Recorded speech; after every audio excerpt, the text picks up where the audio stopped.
السلام علیکم ورحمۃ اللہ وبرکاتہ۔ ڈیلی مسائل کی ایک نئی کلپ کے ساتھ میں اپنے تمام مسلمان بھائیوں اور بہنوں کی خدمت میں حاضر ہوں۔ نبی اکرم صلی اللہ علیہ وسلم کے بال مبارک کی مقدار کیا تھی؟ آپ علیہ الصلوۃ والسلام نے زلفیں رکھی تھیں، کیا کوئی خاص مقدار معلوم ہے کہ کتنی زلفیں سنت ہے؟ اور آج کل جو لوگ گردن کے نیچے کاندھوں تک رکھے جاتے ہیں ان کے بارے میں کیا حکم ہے؟ ہمارے آقا صلی اللہ علیہ وسلم کے بال مبارک رکھنے کا جو طریقہ تھا نا، وہ 3 طریقے سے حضور علیہ الصلوۃ والسلام کے بال ہوتے تھے۔ یعنی آپ کہہ سکتے ہیں کہ 3 اسٹائل ہیں حضور علیہ الصلوۃ والسلام کے بال مبارک کے۔ حضور علیہ الصلوۃ والسلام کے بال مبارک بعض دفعہ کان کی لو تک ہوا کرتے تھے، پھر وہ بڑھ جاتے تھے تو گردن تک آ جاتے تھے، کان کی لو سے نیچے تک، اور بڑھ جاتے تھے تو کاندھے کو چھونے لگتے تھے۔ پھر حضور اس کو کتروا لیا کرتے تھے، تو وہ حضور علیہ الصلوۃ والسلام جو بال کٹواتے تھے تو وہ کان کی لو تک، ٹھیک ہے، پھر وہ بڑھ جاتے تھے تو کبھی گردن تک، اور بعض دفعہ زیادہ بڑھ جاتے تھے تو کاندھے کو چھونے لگتے تھے۔ تو یہ 3 طریقے ہیں جن کو لمہ، جمہ، وفرا عربی میں کہا جاتا ہے۔ تو یہ 3 اسٹائل ہیں، ان 3 اسٹائل پر بال رکھنا سنت ہے۔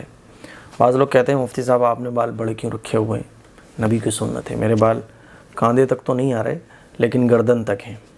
تو حضور علیہ الصلوۃ والسلام نے کان کی لو تک بال رکھے ہیں اور گردن تک بھی رکھے ہیں، اور جب زیادہ بڑھ جاتے تھے تو کاندھے کو چھوتے تھے۔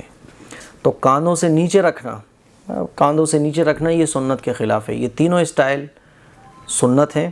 ان تینوں اسٹائل پر لڑکے بھی بال رکھ سکتے ہیں، مرد حضرات بھی بال رکھ سکتے ہیں، جوان بھی رکھ سکتے ہیں، نو پرابلم۔ ان 3 طرح سے بال رکھنا حضور علیہ الصلوۃ والسلام کی سنت ہے، اور ان 3 اسٹائل پر آپ چاہیں تو بال رکھ سکتے ہیں۔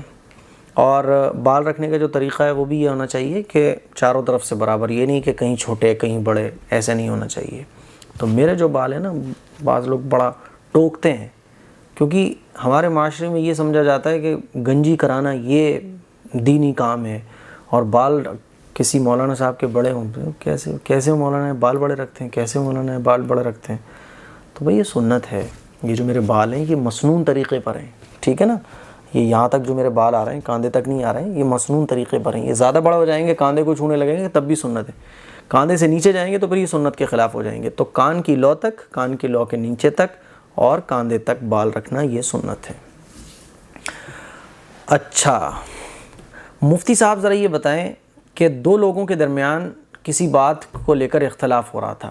پہلا کہتا ہے کہ آگے ایسا ہی ہوگا جیسا میں نے کہا، جبکہ دوسرا اس سے کہتا ہے کہ آگے کے بارے میں تو کیسے فیصلہ کر سکتا ہے کہ آگے کیا ہوگا، یہ اللہ کو معلوم ہے۔ تو دوسرا شخص پہلے شخص سے کہتا ہے کہ کیا تو اس معاملے میں خدا ہے؟ تو پہلا کہتا ہے ہاں، اس معاملے میں میں خدا ہوں۔ ایک شخص کے بارے میں قرآن مجید اور احادیث مبارکہ سے رہنمائی فرمائیں۔ 2 لوگوں میں بحث چل رہی تھی، تو پہلا کسی بات پر بات چیت ہوئی تو ایک اس میں سے کہتا ہے ہاں میں خدا ہوں۔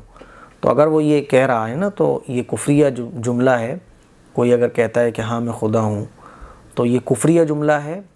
توبہ کرے، استغفار کرے، کلمہ دوبارہ پڑھے، ایمان دوبارہ لے کر آئے، کلمہ دوبارہ پڑھے، توبہ کرے، ٹھیک ہے نا؟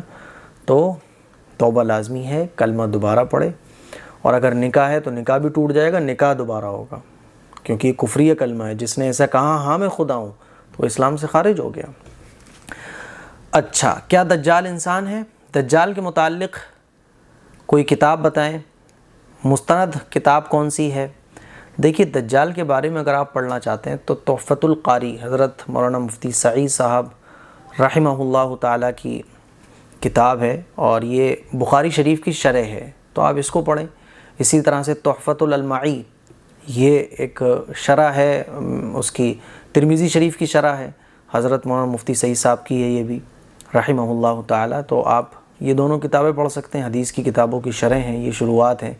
اسی طرح سے حضرت مولانا شفیع صاحب کی ایک کتاب ہے علامات قیامت اور نزول مسیح، یہ بھی ایک کتاب ہے حضرت مولانا شفیع صاحب کی، یہ آپ پڑھ سکتے ہیں، ٹھیک ہے۔ اچھا، کیا دجال انسان ہے؟ جی ہاں، دجال انسان ہے۔ وہ کب پیدا ہوگا؟ حضرت عیسیٰ علیہ السلام کے نازل ہونے سے کچھ وقت پہلے دجال آئے گا۔ وہ کہاں پر آئے گا؟ اصفہان ایک علاقے کا نام ہے، وہاں سے یہ نکلے گا، اور یہ یہودیوں میں سے ہوگا، یہودیوں میں سے یہ نکلے گا، ٹھیک ہے۔ میں نے سنا ہے کہ برمودا ٹرینگل سمندر میں موجود ہے، کیا یہ صحیح ہے؟ اللہ بہتر جانے برمودا ٹرینگل سمندر میں موجود ہے اور دجال وہاں ہے یا نہیں، اللہ بہتر جانے، لیکن بہرحال جب دجال نکلے گا تو حدیث شریف جتنی بھی حضور علیہ الصلوۃ والسلام نے بیان فرمائی ہیں، تو دجال جب نکلے گا تو ایک دم کلیئر ہو جائے گا، حدیث سے ایک دم سمجھ میں آ جائے گا کہ اچھا یہ ساری چیزیں، تو بہرحال ابھی برمودا ٹرینگل میں وہ ہے یا نہیں اللہ بہتر جانے، لیکن جب وہ نکلے گا تو حدیثوں کے ذریعے ایک دم کلیئر ہو جائے گا۔ مجھے امید ہے یہ تینوں سوالوں کے جوابات آپ کو سمجھ آ گئے ہوں گے۔ السلام علیکم ورحمۃ اللہ وبرکاتہ۔